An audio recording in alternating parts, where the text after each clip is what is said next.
I'm Michael Wolff, the mortgage broker, and today we're going to talk about the pros and cons of debt service coverage ratio mortgages, DSCR loans, which are for investment properties.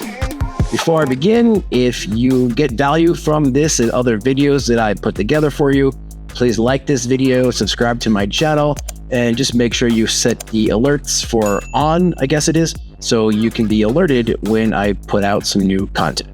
As a recap, DSCR loans are for investment properties that qualify you on the property income itself and not your own personal income. So you do not need a job, you don't need income documentations, but you do need the rest of what it takes to qualify for a mortgage. You need to have a property, you need to have some assets, and you need to have a decent credit score. And that's pretty much it for these programs. Some of the pros is these are great for self-employed borrowers who may be very aggressive with their tax deductions, or maybe you get income from unconventional sources that don't need to be claimed. Look, I'm not talking to the IRS, but you do what you got to do. But there are a lot of people that have a lot of side gigs or alternate income sources, foreign income, self-employment, cash business, whatever, that don't make it to the IRS. And for most programs, that's not acceptable, but for these programs, we don't ask for that, so it doesn't matter how you get your money. Conventional programs will cap you at 10 finance properties, and some bank portfolio programs will have caps as well on how many loans you can have on properties. This does not. You can have as many properties as you want to own, as long as you have the available funds for down payment and whatever required closing costs and reserve funds. This allows you to grow a sizable portfolio without income documentation. This will let you buy single-family homes, condos, townhomes, manufactured homes, multi-units from 2 to 10 units, and I believe there are programs that will allow for more than 10 units. Loan programs available include 30-year fixed mortgages, and for better cash flow, there are fixed interest-only options where you're only paying interest on the mortgage.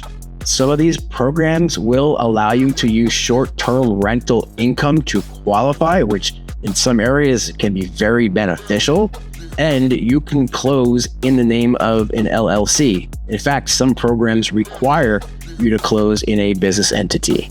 Just like other loan programs, you can use this to purchase and refinance property. So you can restructure a mortgage or even pull cash out of the property without having to show your personal income to qualify.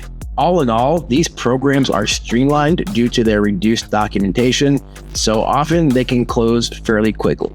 Now, there are some cons to this program, although the benefits far outweigh the negatives. With some programs, but not all, the rates could be slightly higher than a conventional loan. And by slightly, sometimes they're lower, and sometimes they're maybe 0.5% or 1% higher.